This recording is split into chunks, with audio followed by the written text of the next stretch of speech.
Bonjour à tous, on se retrouve aujourd'hui pour reparler du haïku, et en particulier du processus d'écriture du haïku. Alors je vous avais déjà parlé du mien dans l'épisode du même nom, que je mettrai toujours en lien dans la description de cette vidéo. Mais aujourd'hui on va avoir un aperçu de quelqu'un d'autre. Il s'agit encore de Salim Belen, haïkiste dont on a déjà parlé également sur cette chaîne, il n'y a pas si longtemps. Et dans un chapitre en fait d'un recueil qui s'appelle Le singe renifle en décembre, il parle en fait de ce fameux processus. Je me suis un petit peu régalé en lisant justement ce chapitre, que je vais vous lire en fait tout simplement, parce que je trouve ça en fait très intéressant de livrer comme ça en fait un petit peu son processus d'écriture. C'est intéressant pour tous ceux qui, comme lui à l'époque, moi aujourd'hui, peut-être même vous, sont à la recherche de la forme française que peut prendre le haïku. Donc, écoutez, allons-y. Voici la réflexion de Salim.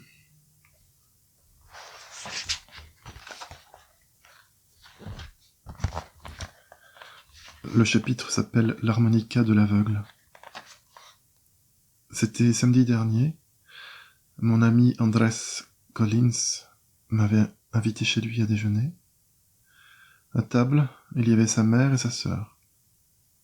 J'ai apprécié ce signe d'amitié d'Andrés, n'invitant que moi au repas anticipé de Noël, dans l'intimité réduite de sa famille.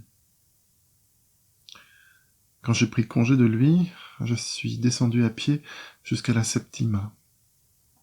J'ai vu un aveugle, assis à même le trottoir, le dos au mur. Il jouait d'un harmonica amarré sur son torse, de sorte qu'il n'y avait qu'à se pencher et poser les lèvres sur l'instrument, sans besoin de le tenir dans la main. J'ai hélé un taxi. Dans le taxi, j'ouvre mon carnet de poche et fais un inventaire à la Prévert de ce dont je viens d'être témoin, en imitant aussi bien les éléments visibles qu'invisibles ou imaginaires. Je joue seulement de l'adjectif possessif ou de l'article défini, selon la manière dont je ressens le rapport de l'aveugle avec ces éléments, les premiers faisant partie de sa personne et étant soumis à sa volonté, les autres lui échappant tout en marquant son sort. Donc là figure une liste. L'aveugle, son bâton, sa sébile, son harmonica, sa rue, les gens, son chien, le jour, le soleil, la pluie, sa couche, son riz, la nuit, la mort. J'ai sous les yeux la séquence de ce qui me semble composer l'existence de cet aveugle, tenant sa subsistance de la rue et jouant de l'harmonica. Je poursuis mon travail et comprime cet inventaire pour n'en garder que 5 éléments. L'aveugle, sa sébile, son bâton, son harmonica, son chien. Arrivé à ce point, bien que je réduis la série à des éléments visuels, il me faut aller plus loin, jusqu'à la substance de l'émotion. Aller à l'essentiel et me contenter de 3 éléments. Il est, bien entendu, hors de question d'éliminer l'aveugle. Sans lui, la série perd son lien, se désarticule.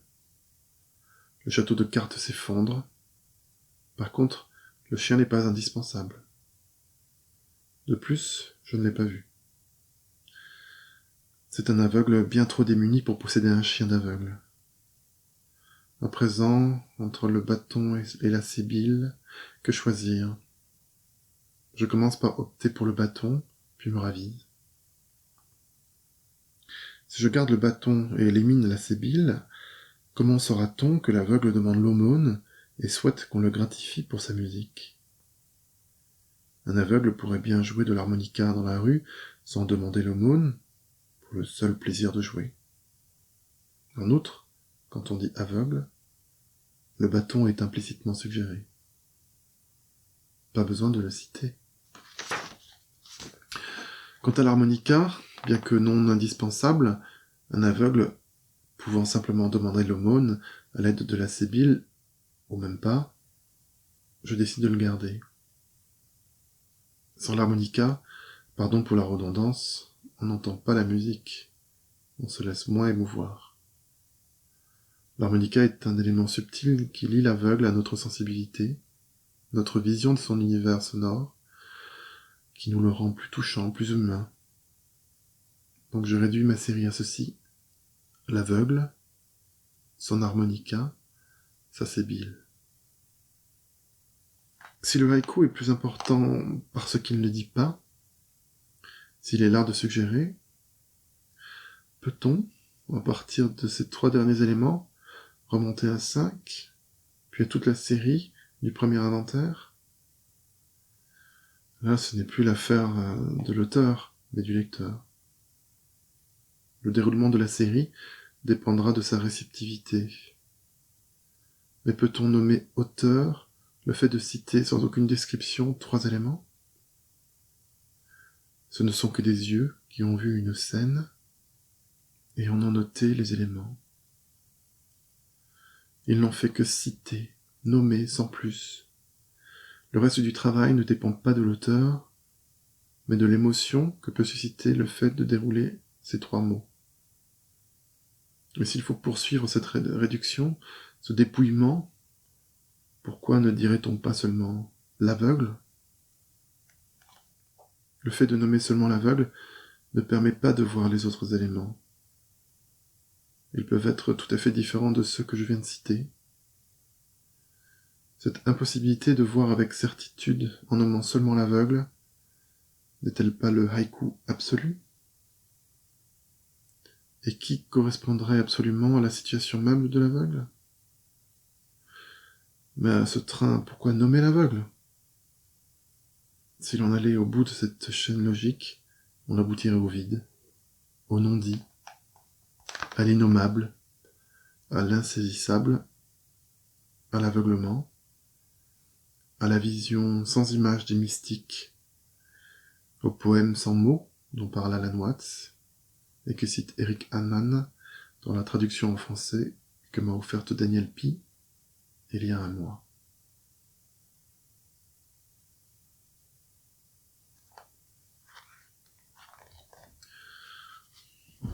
Voilà, ça s'arrête là. C'est tout pour aujourd'hui, hein.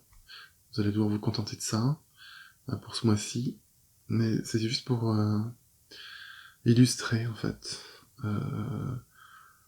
la réflexion que peut avoir un auteur en fait sur ses écrits, et c'est un petit peu comme un dessinateur qui montre comment il fait son dessin en fait. Et je trouve que c'est vraiment très intéressant de voir comment il procède.